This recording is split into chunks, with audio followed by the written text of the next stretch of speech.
Okay, so let's take a look at Big Things Come in Small Packages, which is a short story by Eleanor E. Tate. As I read, I'm going to give you some of my thoughts and show you some of the things that I underlined.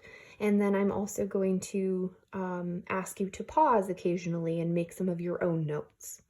Okay, so before we read the actual story, I definitely want to take a look at the background information that they've given us about the author, which is up here. It tells us that she was born in Canton, Missouri, and spent her first year of school in a one-room schoolhouse for students in the 1st through 8th grades. She wrote her first story when she was in the 3rd grade. Tate says she writes books and stories so that all people can read about the proud history and culture of African Americans. Okay, now our close reader gives us some specific things to pay attention to as we read. So the first chunk, which is a rather long chunk, is lines 1 through 77. And in that chunk, we want to pay attention to details that describe the story's setting. We're going to specifically pay attention to that in lines 1 through 5. And then it asks us to circle several events that depend on the setting. So what that means is what stuff is happening in the story that couldn't happen anywhere else, that is dependent on where or when this story is taking place. Then it also asks us to circle the narrator's name and underline 3 things she reveals about herself and Tucker. So you're going to be able to see what I've underlined and what I've circled as I read. I do want to make sure you know, though, that there are other things you could underline or circle. For example, there are far more than 3 things that the author ends up revealing about the narrator and about Tucker. I have underlined at least 3 of those things, but there are others. So you get to make the decision what you think is the most important information or details to underline or make note of there. Hope that makes sense. Okay. So while typically I will read whole chunks and then pause, because this one asks us to pay attention to the first paragraph first, and because some of the other annotations that we're going to make are dependent on noticing some things about the setting, I am going to pause after the first paragraph and then I'll read the whole rest of the chunk. So let's look here. I want to tell you about a boy I knew who lived in Morehead City, North Carolina, some years ago, named Tucker Willis. He lived by Calico Creek, where it narrows down to marsh grass, flounder, and fiddler crabs. It's not far from the backside of Morehead City Port Terminal, where the big ships come in from the Atlantic Ocean. Okay, like I said, I'm going to pause. I did not underline the name of the city and the state, although absolutely you could, because that is part of the setting, where and when the story takes place. I chose instead to pay attention to some of the descriptive information, the fact that it tells us that they live by a creek, and the fact that it tells us that they live by the Atlantic Ocean. And in case you're curious about the bold word here, terminal is just another word for station. Okay, so now that we've made note that they live by a creek and live by the ocean in a southern state, let's keep that in mind as we read on so that when we come across events that are dependent on that, we can circle it like it's asked us to. And remember to underline information that's revealed about the 2 characters. Okay, everybody liked him, and he was good at almost everything he put his hand to.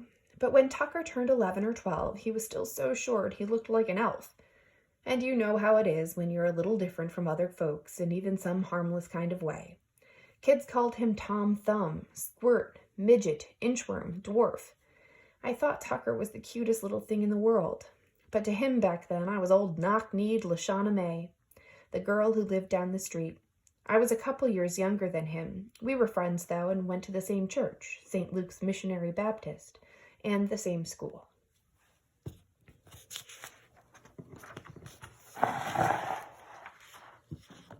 Okay. Back in those days, in the 1970s, young boys and girls didn't hang out as boyfriend and girlfriend like kids do now. And I'm just going to pause for one quick second. I don't like circling things because I'm anal retentive about how my annotations look. So I have boxed in the information that it has asked us to circle. So the events or the things in the story that are dependent on the setting, you'll notice I have boxed them in instead of circling them. Okay. Plus, I was just a skinny girl with braids and braces. Kids called me wires because of those braces, and boy did it ever make me mad. So Tucker and I had a lot in common, and lots of times we talked about the things kids called us, especially when we went fishing. Even though being called those names hurt, Tucker gave up fighting the kids who said them. Fighting didn't help. The name callers were all too big for him to beat up, so after a while he learned to ignore the teasing. Most times he laughed it off. He was a tough little dude.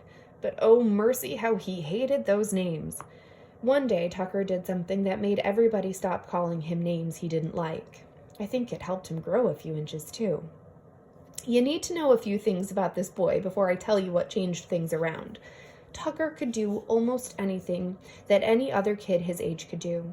He was a hotshot shortstop on the Little League baseball team. He could jump like a flea on the basketball court.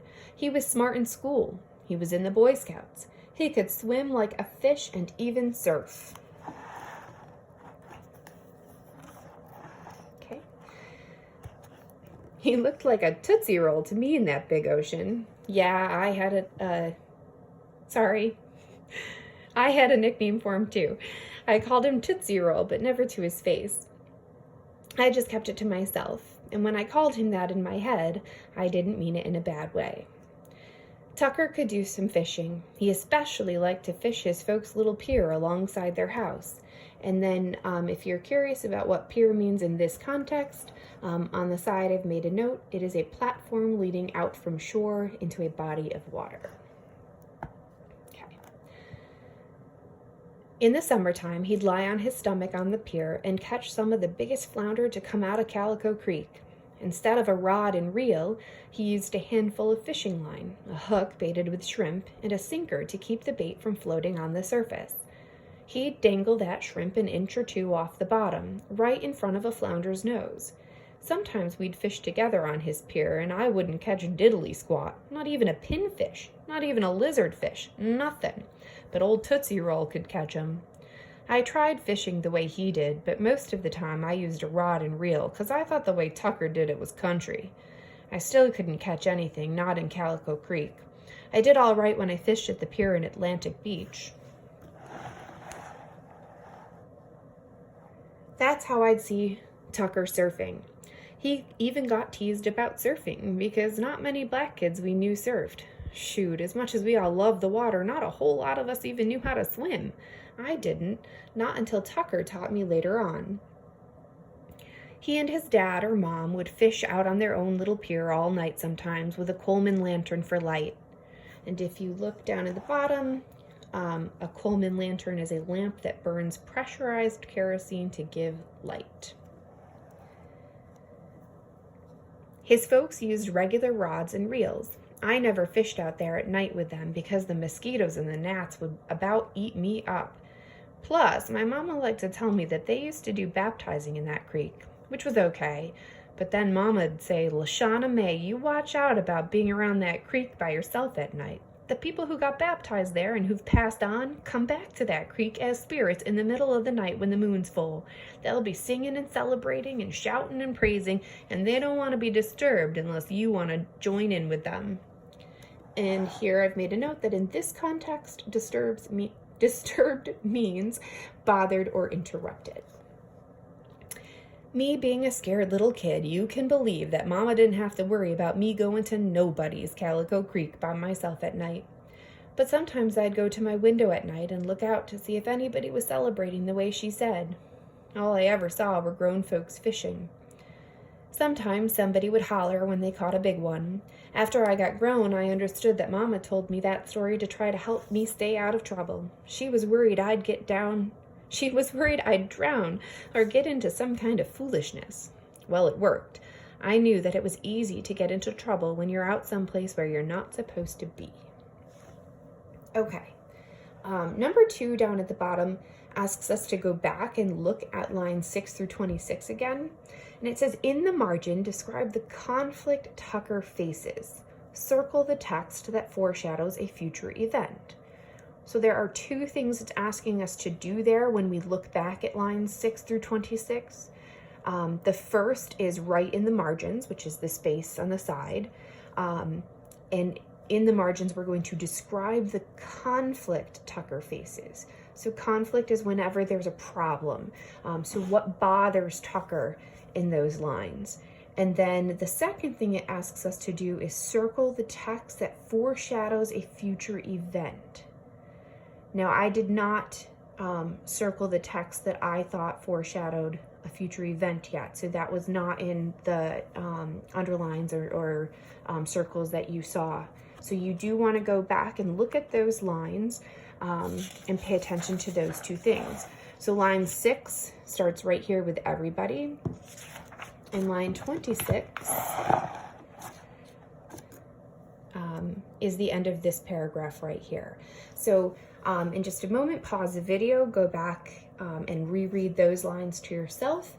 And again, you're making a note of the conflict Tucker faced, and you're also circling a line in the text that foreshadows something that's going to happen, kind of hints at something that's going to happen in the future.